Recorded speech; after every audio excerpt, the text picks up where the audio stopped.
जय श्री कृष्ण प्यारे श्रोताओं। वीडियो में आगे बढ़ने से पहले आपको बताना चाहता हूँ कि ये वीडियो सिर्फ सुनने के लिए बनाया गया है, तो कृपया इसे किसी शांत जगह सुने। प्रिय मित्रों, इस वीडियो में भागवत गीता का अध्याय 1 का 15 श्लोक 16 से 30 तक समझाने वाले हैं। अगर आपको अध्याय 1 का 1 से 15 तक सुनना है तो हमारे चैनल पर मिलेगा। और हाँ मित्रों, आज से हम रोज 15 श्लोक समझाऊंगा, सभी 18 अध्याय को समझाऊंगा, तो हमारे चैनल को सब्सक्राइब जरूर से कर लेना। तो चलिए शुरू करते हैं। श्लोक 16। अनंत विजय राजा कुंती पुत्रो युधिष्ठिर नकुल सहदेवश्च सुघोष मणि पुष्पक। हिंदी अर्थ। राजा युधिष्ठिर ने अनंत विजय नामक शंख, नकुल ने सुघोष और सहदेव ने मणि पुष्पक नामक शंख बजाया। व्याख्या। यहाँ पांडवों के अन्य प्रमुख योद्धाओं द्वारा बजाए गए शंखों के नाम बताए गए हैं। अनंत विजय अविनाशी विजय युधिष्ठिर का शंख है, जो उनकी सत्यता और धर्मप्रियता का प्रतीक है। नकुल और सहदेव, जो सौंदर्य और बुद्धि के प्रतीक हैं, वे भी युद्ध की घोषणा करते हैं। श्लोक 17। काश्यश्च परमेश्वास शिखंडी च महारथ धृष्टद्युम्नो विराटश्च सात्विकिश्चापराजिता। हिंदी अर्थ। बलवान धनुर्धर काशी नरेश, महारथी शिखंडी, धृष्टद्युम्न, विराट और अपराजेय सात्विकी ने भी शंख बजाए। व्याख्या। ये सभी योद्धा पांडव पक्ष के प्रमुख सहयोगी हैं। शिखंडी वही योद्धा है जिन्होंने भीष्म को पराजित करने में प्रमुख भूमिका निभाई थी। धृष्टद्युम्न पांडवों की सेना के सेनापति हैं और द्रोणाचार्य को मारने के लिए उत्पन्न हुए थे। सात्यकी यदु वंशीय वीर है और श्री कृष्ण के अनुयायी। श्लोक 18। द्रुग्धो द्रौपदयाश्च सर्वशय पृथ्वीते सौभद्रश्च महाबाहुः शंखान दधमुः पृथक पृथक। हिंदी अर्थ। हे राजन, राजा द्रुपद, द्रौपदी के पुत्रों और बलवान अभिमन्यु ने भी अपने अपने शंख बजाए। व्याख्या। द्रुपद धृष्टद्युम्न और द्रौपदी के पिता है, जो युद्ध में अपने अपमान का प्रतिशोध लेने आए हैं। द्रौपदी के 5 पुत्र पांडवों के बेटे हैं, जो अपने पिता के साथ धर्म की रक्षा में खड़े हैं। सौभद्र, अभिमन्यु, अर्जुन और सुभद्रा का पुत्र, वीरता और त्याग का प्रतीक। श्लोक 19। सघोषो धार्तराष्ट्राण हृदयानि व्यदार्यत नभश्च पृथ्वी चैव तुमुलो व्यनुनाद्य।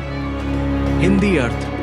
उन शंखों की भयंकर ध्वनि आकाश और पृथ्वी में गूंज उठी और धृतराष्ट्र के पुत्रों के हृदयों को कंपा गई। व्याख्या।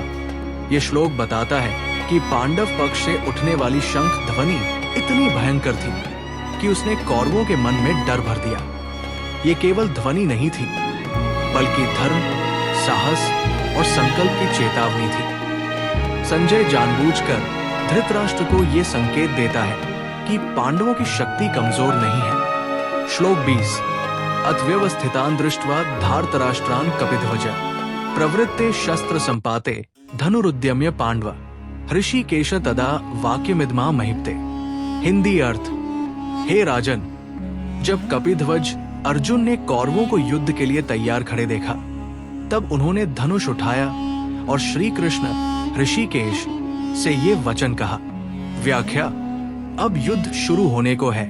अर्जुन, जिनके रथ पर हनुमान कपिध्वज का ध्वज लगा है, अपने रथ के सारथी श्री कृष्ण से युद्ध प्रारंभ करने से पहले कुछ कहने वाले हैं। ये श्लोक उस मनोवैज्ञानिक मोड़ की शुरुआत है जहां अर्जुन युद्ध के मैदान में आकर मोहग्रस्त हो जाते हैं। ये रहे भगवत गीता अध्याय 1 अर्जुन विषाद योग के श्लोक 21 से 25 तक, हिंदी अर्थ और विस्तार से व्याख्या सहित। श्लोक 21। अर्जुन उवाच सैन्यरूभ्योर मध्ये रथ स्थापय मेच्युत। हिंदी अर्थ। अर्जुन ने कहा, हे अच्युत कृष्ण, कृपया मेरा रथ दोनों सेनाओं के बीच में खड़ा कीजिए। व्याख्या।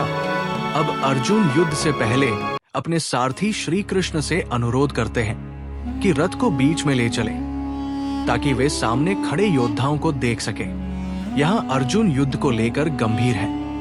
और युद्ध की तैयारी में मानसिक रूप से सजग है। श्लोक 22। याव देता निरीक्षहन योद्धु कामान्वस्थितान् कैर्मया से योद्ध व्यमस्मिन रणसमुद्य में। हिंदी अर्थ, ताकि मैं उन योद्धाओं को देख सकूं जो युद्ध के लिए खड़े हैं और जिनसे मुझे इस युद्ध में लड़ना होगा। व्याख्या, अर्जुन युद्ध को केवल व्यक्तिगत नहीं बल्कि नैतिक जिम्मेदारी के रूप में देख रहे हैं। वे जानना चाहते हैं कि किन किन लोगों से उन्हें युद्ध करना पड़ेगा। ये उनके मन में उठते हुए द्वंद्व की शुरुआत है। श्लोक 23। योत्स्यमानान् वेक्षहन् ये एतेत्र समाक्ता धार्तराष्ट्रस्य दुर्बुद्धेर्युद्धे प्रिय चिकीर्षो। हिंदी अर्थ, मैं उन लोगों को देखना चाहता हूं जो दुर्योधन धृतराष्ट्र के पुत्र के पक्ष में युद्ध करने की इच्छा से यहाँ इकट्ठे हुए हैं। व्याख्या, अर्जुन यहाँ दुर्योधन को दुर्बुद्धि कह रहे हैं, अर्थात जिनकी बुद्धि अधर्म की ओर है। वे उन लोगों को देखना चाहते हैं जिन्होंने अधर्म का साथ देने का निश्चय किया है। उनके मन में युद्ध को लेकर नैतिक दृष्टिकोण बन रहा है। श्लोक 24। संजय उवाच एवमुक्तो हृषिकेशो गुडाकेशन भारत सैन्यरुभ्योर्मध्ये स्थापित्वा रथोत्तमम्। हिंदी अर्थ, संजय बोले, हे भारत धृतराष्ट्र। जब अर्जुन गुडाकेश ने ऐसा कहा तब ऋषिकेश श्री कृष्ण ने उत्तम रथ को दोनों सेनाओं के बीच में खड़ा कर दिया। व्याख्या, यहाँ संजय श्री कृष्ण को ऋषिकेश इंद्रियों के स्वामी और अर्जुन को गुडाकेश नींद को जीतने वाला कहकर संबोधित करते हैं, जो दोनों की विशेष योग्यता को दर्शाता है। ये एक दिव्य संवाद की शुरुआत है। श्लोक 25। भीष्म द्रोण प्रमुखतः सर्वेषां च महीक्षिता उवाच पार्थ पश्यतान् संवेतान् कुरुनिति। हिंदी अर्थ, श्री कृष्ण ने अर्जुन से कहा, हे पार्थ देखो यहाँ उपस्थित इन सभी कुरु योद्धाओं को, जिनमें भीष्म और द्रोण जैसे महान योद्धा भी हैं। व्याख्या, श्री कृष्ण जानबूझकर रथ को भीष्म और द्रोण के सामने खड़ा करते हैं क्योंकि वे अर्जुन के सम्मानित गुरु और वृद्ध जन हैं। उन्हें देखकर अर्जुन का मन और अधिक विचलित होने वाला है। ये उस भावनात्मक संघर्ष की भूमिका है जो अगले श्लोकों में गहराता है। आगे क्या होगा?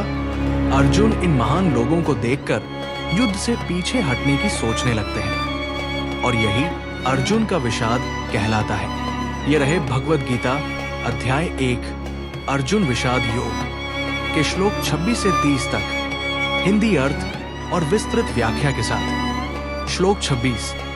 पश्यता पांडुपुत्राणामाचार्य महति चमो व्यूढ़ा द्रुपद पुत्रेन तव शिष्यन धीमता। हिंदी अर्थ, श्री कृष्ण ने कहा, देखो आचार्य, पांडु पुत्रों की ये विशाल सेना जिसे तुम्हारे बुद्धिमान शिष्य द्रुपद पुत्र धृष्टद्युम्न ने सजाया है। व्याख्या, ये श्लोक पांडवों की सेना की वीरता और उसके संगठन की ओर इशारा करता है। श्री कृष्ण यहाँ द्रुपद पुत्र का उल्लेख कर रहे हैं जो द्रोणाचार्य के शिष्य होने के बावजूद पांडवों का साथ दे रहे हैं। ये द्रोणाचार्य को मानसिक रूप से चुनौती देने वाला था।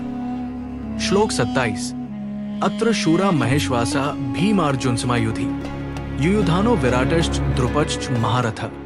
हिंदी अर्थ, यहाँ कई महान धनुर्धारी हैं जो युद्ध में भीम और अर्जुन के समान वीर हैं, जैसे युयुधान, विराट और द्रुपद, जो सभी महान रथी हैं। व्याख्या, श्री कृष्ण पांडवों के शूरवीरों का वर्णन कर रहे हैं जो युद्ध में महत्वपूर्ण भूमिका निभा सकते हैं। ये द्रोणाचार्य को ये समझाने का प्रयास है कि पांडवों के पास बहुत शक्तिशाली योद्धा है जिनसे मुकाबला करना आसान नहीं होगा। श्लोक 28। धृष्टकेतुश्चेकितानः काशराजश्च वीर्यवान् पुरुजित कुंतीभोजश्च शैब्यश्च नरपुंगव। हिंदी अर्थ, धृष्टकेतु, चेकितान, वीर काशीराज, पुरुजित, कुंतीभोज और श्रेष्ठ योद्धा शैब्य भी यहाँ है। व्याख्या, ये श्लोक पांडवों की सेना में और भी महान योद्धाओं का उल्लेख करता है। ये दिखाता है कि पांडवों के पास हर प्रकार के बल और युद्ध कला में दक्षता वाले वीर योद्धा है जो उन्हें युद्ध में मजबूती देते हैं। श्लोक 29। युधामन्युश्च विक्रांत उत्तमौजाश्च वीर्यवान, सौभद्रः द्रौपदयाश्च सर्व एव महारथा। हिंदी अर्थ: युद्ध में वीर युधामन्यु, उत्तमौजा और अभिमन्यु, सौभद्र और द्रौपदी के पांचों पुत्र, ये सभी महारथी हैं। व्याख्या: यहाँ पांडवों के प्रमुख योद्धाओं का और विस्तार से वर्णन किया गया है। विशेष रूप से अभिमन्यु का उल्लेख उनके महान युद्ध कौशल और वीरता के कारण किया गया है। पांडवों की सेना इतनी बड़ी और मजबूत थी कि उनके साथ युद्ध करना दुर्योधन के लिए आसान नहीं था। श्लोक 30। अपर्याप्तम तदस्माकं बल भीष्माभिरक्षता, पर्याप्तत्विदमेतेषा बल भीमाभिरक्षता। हिंदी अर्थ: हमारी सेना जिसकी रक्षा भीष्म कर रहे हैं अपार और अत्यधिक बड़ी है, जबकि पांडवों की सेना जिसकी रक्षा भीम कर रहे हैं सीमित है और परिमित है। व्याख्या: ये श्लोक दुर्योधन के पक्ष से है, जहां वह अपनी सेना के विशालता का उल्लेख कर रहा है। उसका ये कहना कि भीष्म की रक्षा वाली सेना अपार है, ये दर्शाता है कि वो भीष्म के नेतृत्व को प्रमुख मानता है। वहीं वो पांडवों की सेना को कमजोर समझता है, क्योंकि उसकी रक्षा भीम से हो रही है, जिन्हें वो पूर्ण रूप से प्रभावशाली नहीं मानता। आगे क्या होगा? अर्जुन अब तक ये सब देख और समझ चुका है, लेकिन ये श्लोक केवल पांडवों के बल और दुर्योधन की चिंता